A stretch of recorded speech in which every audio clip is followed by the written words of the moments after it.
Consider for a moment the human foot striking pavement heel to toe, heel to toe.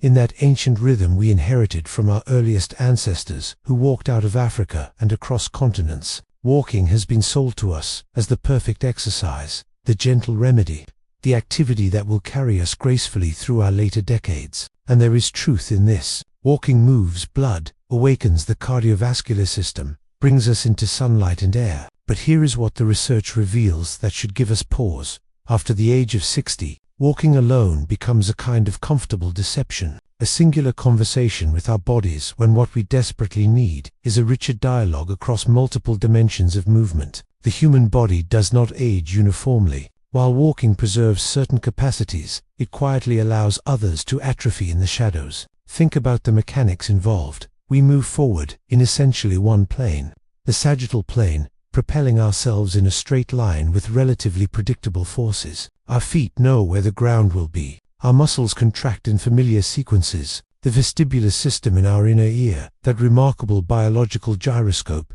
receives consistent but limited information. Week after week, year after year, we become extraordinarily efficient at this single pattern, while the three-dimensional creature we were designed to be slowly contracts into a narrower range of physical competence. What walking fails to address is the silent catastrophe happening in our fast-twitch muscle fibers, those explosive bundles of contractile tissue that fire when we need to catch ourselves from stumbling, when we must rise quickly from a chair, when sudden demands are placed upon the body. These fibers atrophy at an accelerated rate as we age, and the steady-state nature of walking does nothing to wake them. They require intensity, brevity, power qualities absent from even the briskest walk around the neighborhood. Meanwhile, our proprioceptive awareness, that internal sense of where our body exists in space, begins to fade when challenged only by the predictable rhythm of forward ambulation. There is also the matter of rotational strength and lateral stability.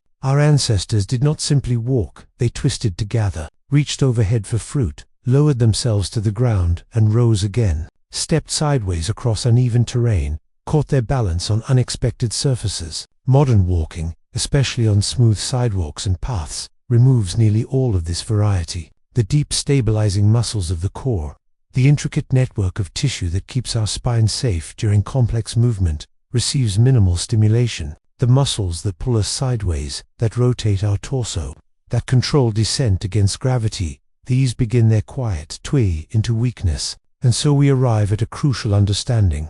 Walking maintains a baseline, but it does not challenge the body in the ways that preserve our independence. It does not prepare us for the unexpected. It does not keep alive the full vocabulary of human movement that separates vibrant aging from fragile decline.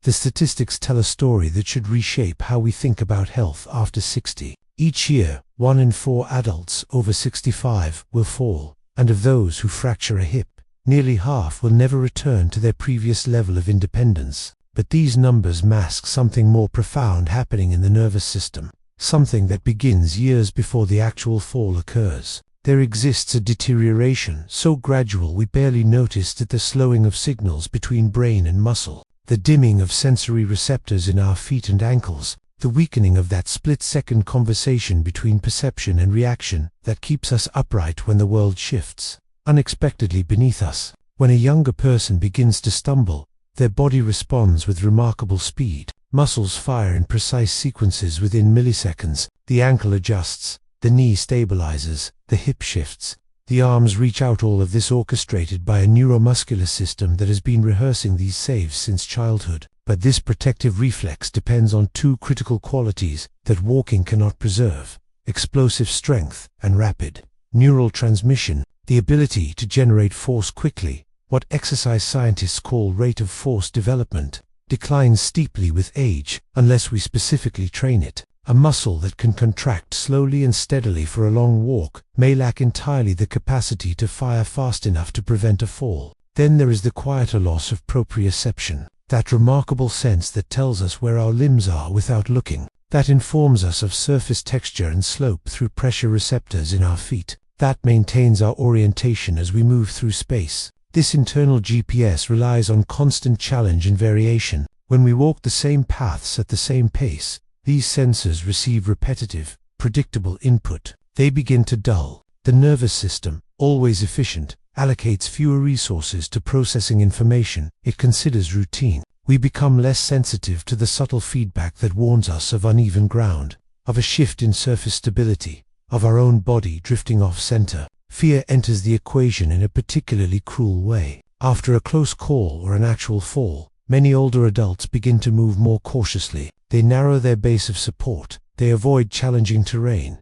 They eliminate any movement that feels risky. This psychological protection accelerates the physical decline. The body adapts to what we ask of it, and if we ask only for safe, controlled, predictable movement, it abandons the capacity for anything else. The neural pathways that govern dynamic balance, that coordinate rapid weight shifts, that manage recovery from perturbation, these pathways quiet and fade like unused roads disappearing back into forest. What emerges is a devastating cycle. Reduced challenge leads to reduced capability, which increases fear, which further reduces challenge. The person becomes progressively more fragile not because age demands it, but because their movement vocabulary has shrunk to only the safest phrases. Breaking this cycle requires us to deliberately practice instability, to train the very scenarios that walking avoids: standing on one leg, shifting weight suddenly, lowering and raising our center of mass against gravity, moving in ways that demand quick neural responses and muscular power.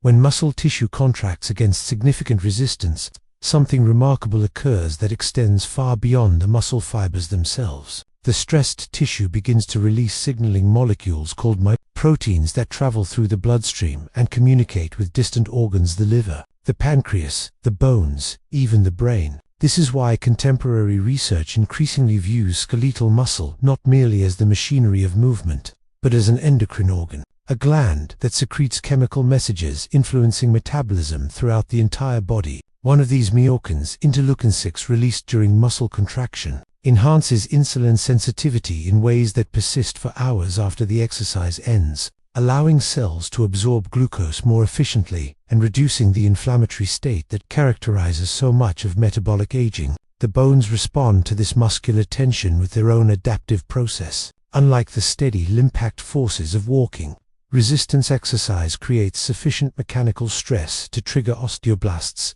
the cells responsible for building new bone tissue. This becomes critical after 60, when bone density naturally declines, particularly in women after menopause. The femur, the hip, the spine, these sites of common fracture respond, not to gentle use, but to the specific stimulus of muscles pulling forcefully against skeletal attachment points. Without this signal, calcium gradually leaches away, regardless of supplementation, because bone tissue requires the mechanical language of load to justify its own maintenance. Perhaps most compelling is the effect on basal metabolic rate. Muscle tissue burns significantly more energy at rest than fat tissue, meaning that preserving muscle mass helps maintain the metabolic engine even during sleep. As we age, the gradual loss of muscle contributes to weight gain and metabolic sluggishness, not because we eat more, but because our resting energy expenditure quietly declines. Resistance training reverses this trend, building tissue that demands fuel constantly,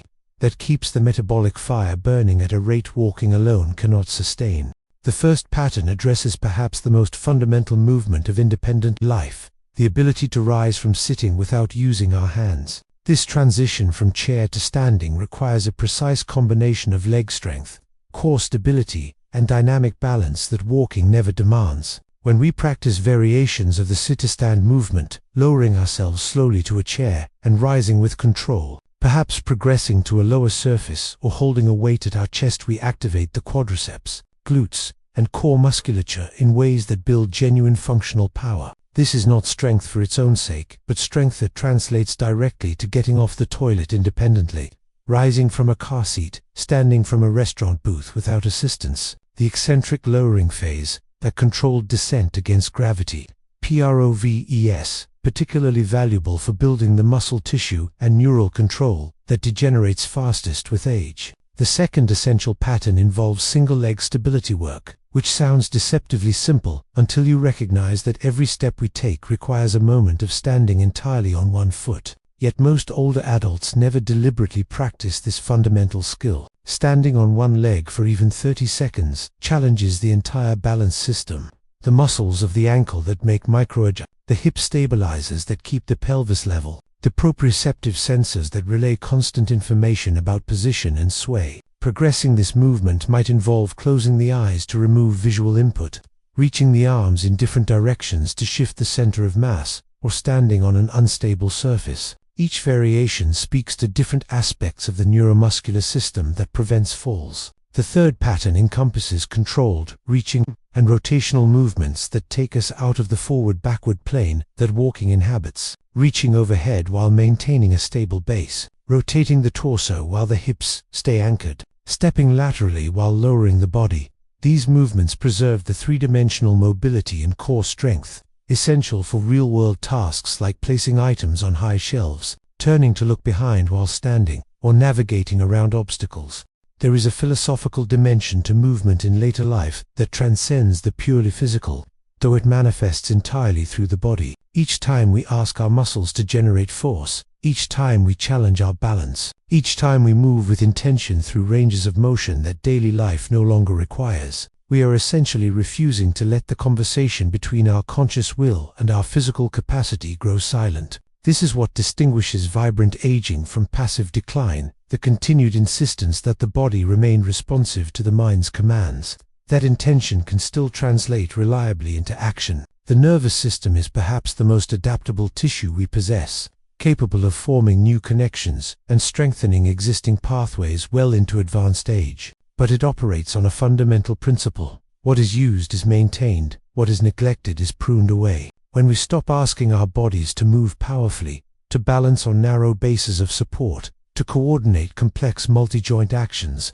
the neural architecture that enables these capacities begins to dismantle itself. Not because of age itself, but because the brain, in its profound efficiency, redirects resources away from unused functions. Exercise after 60 becomes a form of active negotiation with this process, a way of telling the nervous system that we still need these capabilities, that the full range of human movement remains relevant to our lives. This is fundamentally different from the fitness pursuits of youth, which often center on appearance or performance benchmarks. Movement in later decades serves a more essential purpose. It maintains agency, the ability to trust your body to do what you ask of it, to move through the world without fear of your own physical limitations, to remain the author of your own physical story rather than a passive observer of decline. The three exercises we have explored are not about adding years to life, but about keeping life fully inhabited within whatever years we have, ensuring that the body remains a reliable partner in the ongoing project of being human.